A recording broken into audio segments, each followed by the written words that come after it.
lección. Esta es la parte 2 en donde vamos a hablar sobre el bienestar. Ahora, ¿qué temas vamos a tratar? Repasemos otra vez que vamos a dar una introducción, la agregación de la preferencia, las funciones sociales del bienestar, la maximización del bienestar, las funciones sociales del bienestar individuales, las asignaciones justas, la envidia y la equidad. Bueno, empecemos.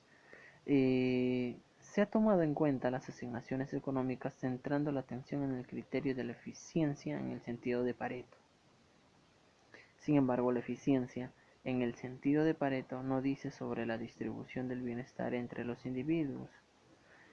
Usaremos el concepto de función de bienestar que sirve para sumar las utilidades de los diferentes consumidores. A las sumas de las preferencias de cada consumidor se les llama preferencias sociales.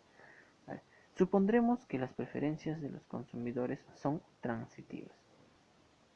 Sea X una determinada asignación, o sea, una descripción de la cantidad que obtiene cada individuo de cada bien. En este sentido, dada dos asignaciones X e Y, cada individuo puede decir si prefiere o no la X a la Y.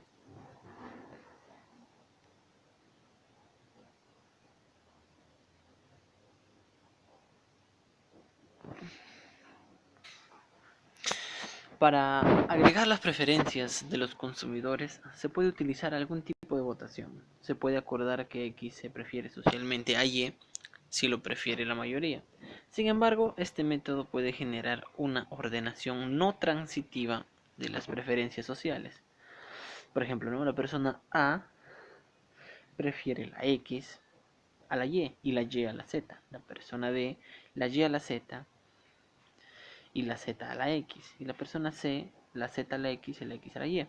La agregación de las preferencias de los individuos mediante la votación por mayoría no funciona, ya que las preferencias sociales son aberrantes, pues son no transitivas. El resultado que elija la sociedad dependerá del orden en que se realice la votación. Otro tipo de mecanismos es la votación mediante ordenaciones. Con este método los individuos ordenan los bienes de acuerdo a sus preferencias y asigna un número que indica el puesto que ocupa en su ordenación. Luego se suman las puntuaciones de cada opción y se dice que un bien se prefiere socialmente a otro si tiene una puntuación más baja, ¿no? A ver, se tiene que la persona A prefiere la X a la Y la Y a la Z, y la persona B la Y a la Z y la Z a la X. Tanto la votación por mayoría como la votación mediante ordenaciones pueden ser manipulados por agentes astutos, condiciones que nos gustaría que cumpliera nuestro sistema de decisión social. Esas condiciones son, son cuatro. No, son tres. Dado un conjunto de preferencias individuales completas, reflexivas y transitivas, el sistema de decisión social debe cumplir las mismas condiciones. Ahora, si todo el mundo prefiere la X a la Y, las preferencias sociales deben colocar la X por delante de la y las preferencias entre X e Y solo dependen de la forma en que los individuos ordenan estas opciones y no de la forma en que ordenan otras. A ver. Teorema de imposibilidad de Arrow. Hablemos sobre el teorema de imposibilidad de Arrow. Si un mecanismo de decisión social satisface las propiedades 1, 2 y 3, debe ser una dictadura. Todas las ordenaciones sociales son las ordenaciones de un individuo.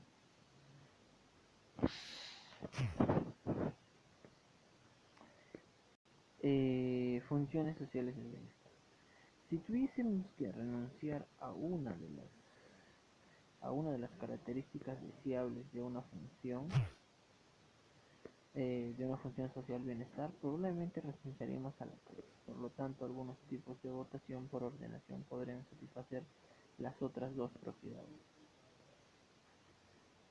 Dadas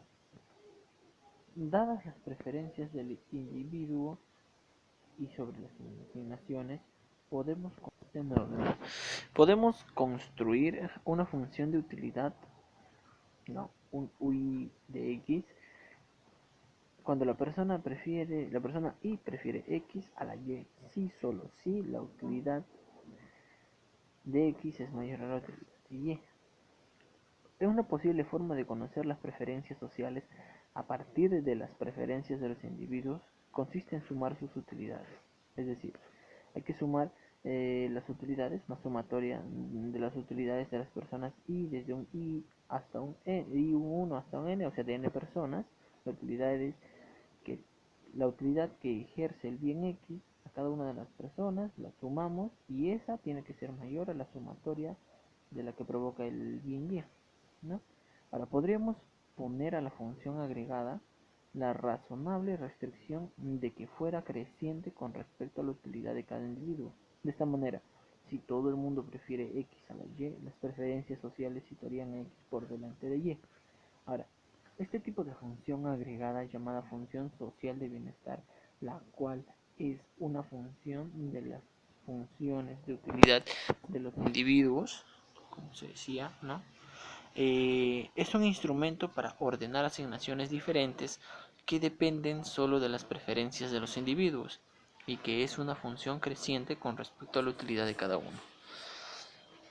La suma de las funciones de utilidad de los individuos, como hemos explicado, esta función se llama función de bienestar clásica o bentamita. Ahora, la función de bienestar de la suma ponderada de las utilidades es esta. 1 hasta un AN son números que indican la importancia que tiene la utilidad de cada agente para el bienestar global. Otra interesante función de bienestar es la minimax o Raulsiana. Ya. Esta función de bienestar, esa es la ecuación que está acá, ¿no? Y esta función de bienestar nos dice que el bienestar social de una asignación depende solamente del bienestar de la gente que se encuentra en peor situación de la persona que tenga utilidad menor. Supongamos, ¿no?, que x sub y j es la cantidad que tiene un individuo y del bien j y que hay n consumidores y k bienes. En este caso, la asignación X consiste en una lista de la cantidad que tiene cada uno de los agentes de los diferentes bienes. Si tenemos una cantidad total X1 hasta un XK de los bienes 1 al K para distribuir entre los consumidores, podemos plantear el siguiente problema de maximización del bienestar. Es un problema de maximización,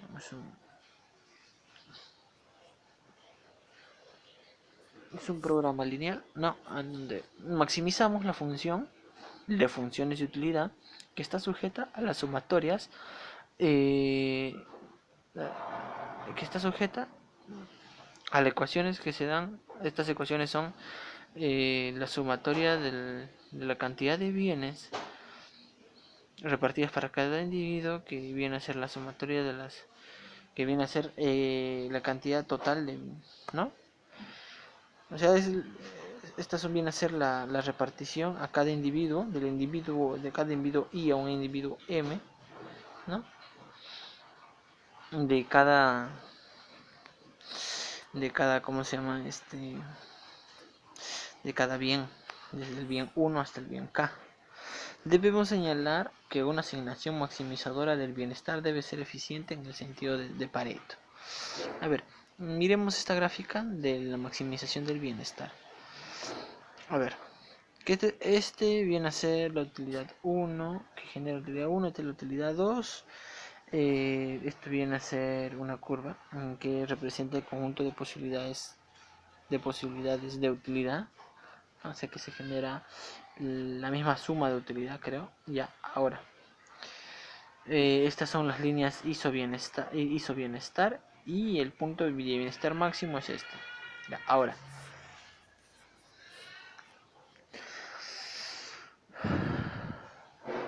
una asignación que maximiza una función de bienestar debe ser eficiente en el sentido de Pareto.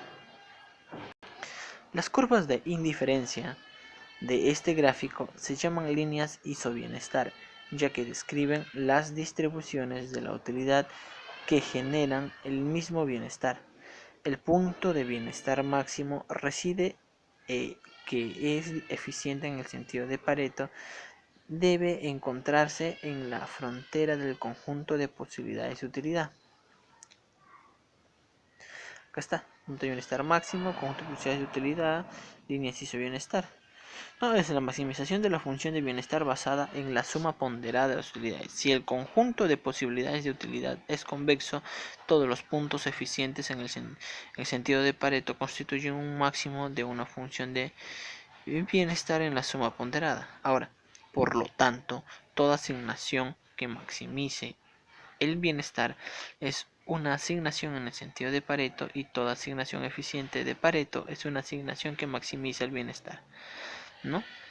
Las funciones sociales de bienestar individualistas. Hasta ahora hemos supuesto que las preferencias de los individuos se definen sobre un conjunto de asignaciones, pero es posible que a los individuos solo les interesen sus propias cestas. Veamos, ¿no? XY, la cesta de consumo del individuo Y. Y U sub I del XY es el nivel de utilidad para el individuo Y. Entonces, si tenemos una función de esas funciones, ese tipo especial de función de bienestar se llama función de bienestar individualista. Ya, ahora, las asignaciones justas se refieren a la atractiva idea de división igualitaria. Otro enfoque consiste en partir de algunos juicios morales concretos y examinar sus implicaciones en relación con la cuestión de la distribución económica. Supongamos que nos dan unos bienes y nos pedirían que las repartiéramos entre n personas. La mejor forma de hacerlo es equitativamente, o sea, simétrica.